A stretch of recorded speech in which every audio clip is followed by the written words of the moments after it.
लखनऊ में नफासत है तो लोकसभा चुनावों में अटल बिहारी वाजपेयी की राजनीतिक विरासत भी है।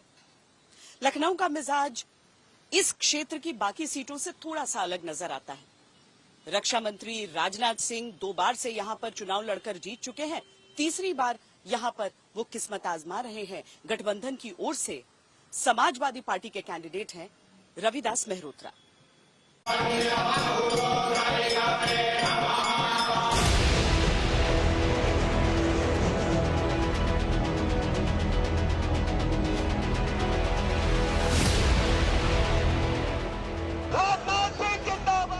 देश के लिए बीजेपी का नारा है अब की बार 400 पार, लेकिन लखनऊ में बीजेपी का नारा है अब की बार 5 लाख पार। अब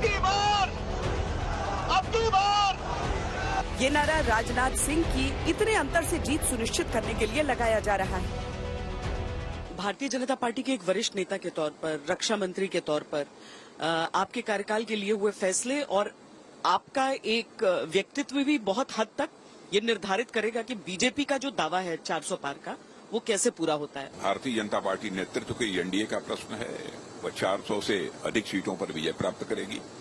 और जो ये कहते हैं कि मोदी जी प्रधानमंत्री नहीं बनेंगे 2024 के बाद, तो मैं ये पूरी तरह से स्पष्ट कर देना चाहता हूं, मोदी जी केवल 2024 में कि देश के प्रधानमंत्री नहीं होंगे, बल्कि वह 2029 में भी देश के प्रधानमंत्री होंगे। इसमें कहीं पर कोई पुनर्विचार की कोई गुंजाइश है ही नहीं।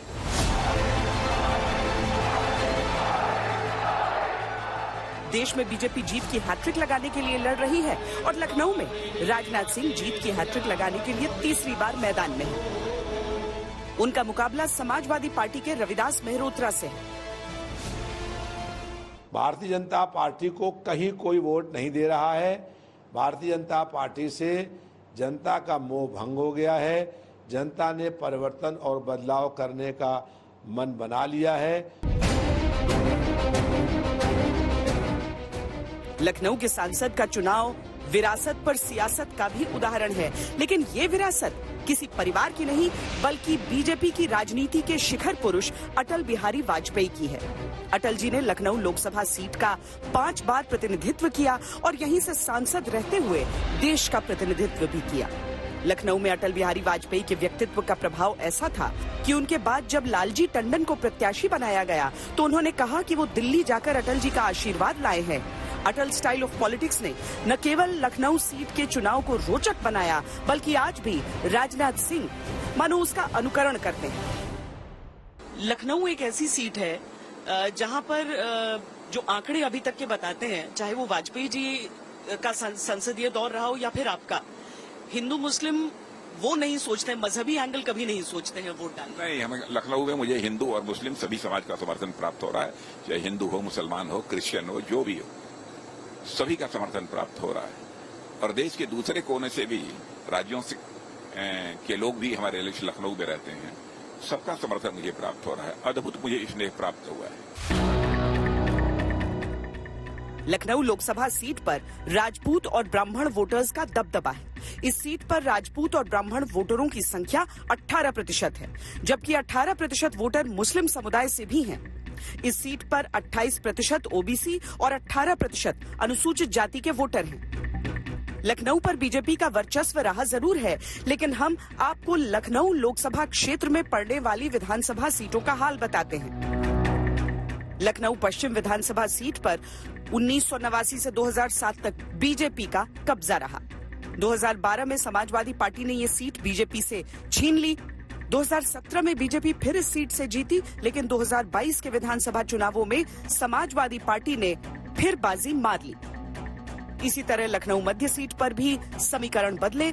1989 से 2007 तक बीजेपी जीती। 2012 में रविदास मेहरोत्रा समाजवादी पार्टी से जीते। 2017 में बीजेपी ने सीट वापस जीती। 2022 में रविदास मेहरोत्रा ने फिर से समाजवादी पार्टी से जीत हासिल की। भारतीय जनता पार्टी मुद्दों की तलाश कर रही है।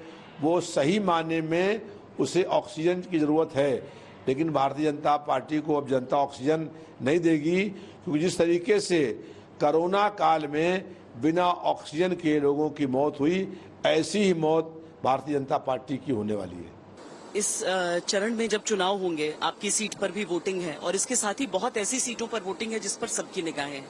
प्रधानमंत्री कहते हैं 80 की 80 लोकसभा की सीटें इस बार बीजेपी लेगी। प्रधानमंत्री मोदी जी ने कहा है कि 80 सीटों पर उत्तर प्रदेश में भाजपा जीतेगी और हमारे भाजपा और एनडीए के अलाई जीतेंगे, तो यह सच है। 80 की 80 सीटों पर उत्तर प्रदेश में हमको विजय प्राप्त होगी। जन सामान्य ने मूड बना रखा है। 400 पार नारा इसीलिए दे रहे हैं कि 543 में 400 के बाद वो सीटें देख रहे हैं, तो वो केवल 143 बन रही हैं। तो वो स्वयं स्वीकार कर रहे हैं कि 143 से ज्यादा वो सीटें जीतने वाले नहीं हैं, क्योंकि 400 पार सीटें 143 ही बनती हैं और 140 करोड़ की जनता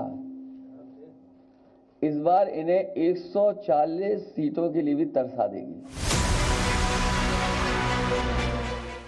राजनाथ सिंह के रिश्ते राजनीति में सबसे अच्छे बताए जाते हैं। वो विरोधियों पर आक्रामकता से नहीं बल्कि चुटकी लेते हुए जवाब देते हैं। यानी कुल मिलाकर समझिए कि लखनऊ की राजनीति में भी नफासत रहती है।